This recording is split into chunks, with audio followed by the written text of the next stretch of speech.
Olá, meus amores, tudo bem com vocês? Espero que todos estejam bem, né? Então, peguem o livro de ciência, vamos a mais uma aula de ciências, é o módulo 3, né? E que nós estamos estudando sobre os sons, né? Estudando sobre os sons, hoje nós vamos estudar a partir da página 214, que é sobre a poluição sonora, né? Aqui tem uma manchetezinha para começar, que diz o seguinte: leia a manchete a seguir. Perda auditiva começa cada vez mais cedo. Então, gente, o que é que significa poluição sonora, né? Quando nós falamos em poluição, o que vem na nossa mente é sujeira, né? Nós já estudamos sobre a poluição do ambiente, né? Poluição das águas, do solo, né? Quando se fala em poluição, fala-se de sujeira, de algo que venha prejudicar o ambiente. Mas hoje nós vamos falar de uma poluição que é diferente das poluições que nós já estudamos. Poluição sonora. Então, diariamente, nós estamos vivenciando e presenciando diversos tipos de sons, de barulho, né? Seja ele de carro, de uma construção, som muito alto, né?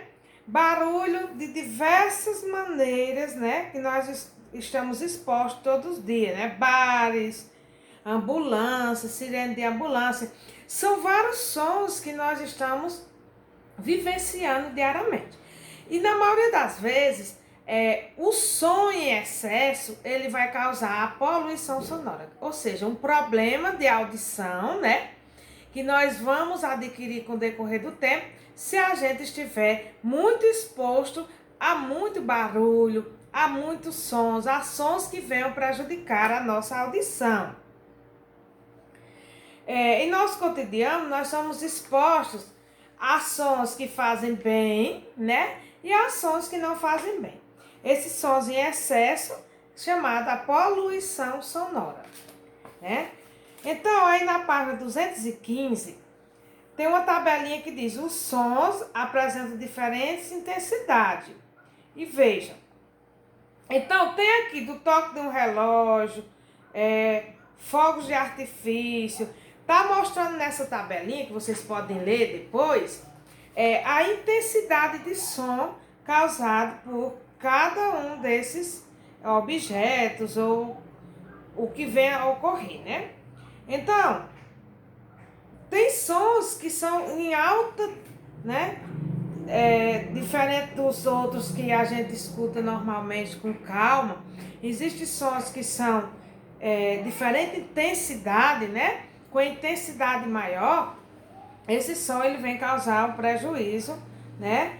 Na nossa audição. Lá embaixo tem outra tabelinha falando sobre os níveis de som e o tempo máximo de exposição diária. Então, quanto a gente está escutando fone de ouvido, por exemplo, né? Vocês, crianças, adolescentes, gostam muito de ouvir música no fone de ouvido, né? De estar sempre com o fone. Tem que ter bastante cuidado, porque o fone de ouvido, ele sendo muito alto, se você colocar um volume muito alto, ele vai prejudicar a sua audição, a ponto de você não conseguir mais ouvir nada com o decorrer do tempo, né? Então, vocês têm que ter bastante cuidado com isso. Na página 216 está mostrando aqui algumas medidas que ajudam a reduzir os danos causados pela exposição excessiva de sons em nosso cotidiano. Vamos ver quais são elas. Evitar ouvir sons com volume alto e por longo período de tempo, principalmente em fones de ouvido. Mesmo que você escute, mas tem que ser baixinho. Não é proibido usar o fone de ouvido, mas tem que ser com volume reduzido. Evitar ambientes com sons em excesso. Tipo, se eu estou na minha casa, né? Muita gente liga o som muito alto para ouvir música, que você fica incapaz até de ouvir alguém falando. Isso também prejudica a nossa audição. Reduzir o tráfego de veículos. Quando nós estamos numa cidade grande, onde o fluxo de veículo é maior, nós vamos ter um barulho maior, né? A quantidade de carros, de veículos, de motos e carros, ele vai causar som maior. Aviões, né? Na cidade grande tem muitos aviões que causa um barulho muito alto. Incentivar o desenvolvimento de tecnologias que controlam o volume dos sons emitidos pelos aparelhos eletrônicos. Então, é preciso que exista uma conscientização, né, dos fabricantes, das indústrias que fabricam esses instrumentos, para que eles façam algo que venha reduzir a intensidade desse som, para que não precise ser tão alto. Desenvolver campanhas de conscientização da população sobre os riscos da poluição sonora. É preciso que a gente tenha consciência, né? Se eu sei que o som muito alto ele vai me prejudicar, por que eu vou, né, ouvi-lo com tanta intensidade? Se eu sei que o fone de ouvido ele prejudica minha audição, vamos reduzir esse uso para que a gente não venha se prejudicar. Fiscalizar e punir as fontes de poluição sonora.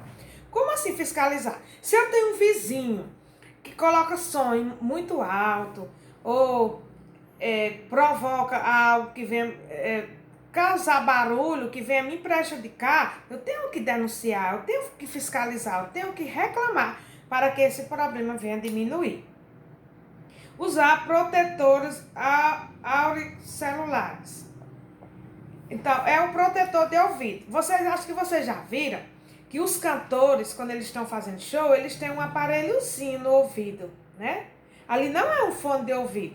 É um aparelho usado para proteger o ouvido contra aquele som muito alto, né? Porque as caixas de som são muito altas nos shows, porque é para atingir o maior número de pessoas. Então, é importante que use esse protetor. Se a gente tiver em um local que tenha muito barulho, se a gente puder usar esse protetor de ouvido, é muito interessante para não prejudicar a nossa audição. Com base nos problemas de saúde relacionados à poluição sonora, o Inmetro desenvolveu um selo de classificação com alguns eletrodomésticos quanto à emissão de sons. Então, quando a gente compra um aparelho, ele vem com esse selozinho aqui, ó, que vem mostrando a intensidade do som desse aparelho. Dessa forma, as pessoas podem optar pela compra do equipamento mais silencioso. Quando a gente vai comprar os instrumentos, nós temos que, o equipamento, olhar aqui a intensidade do som dele, para que a gente compre um aparelho que tenha menos intensidade de som. Então, essa foi a nossa aula de hoje sobre poluição sonora. Espero que tenha ficado claro. E agora vamos realizar o exercício da página 217 e 218, né? Para que fique bem mais claro o nosso conhecimento. Então, um abraço bem apertado, um beijo no coração de cada um de vocês e até a próxima aula.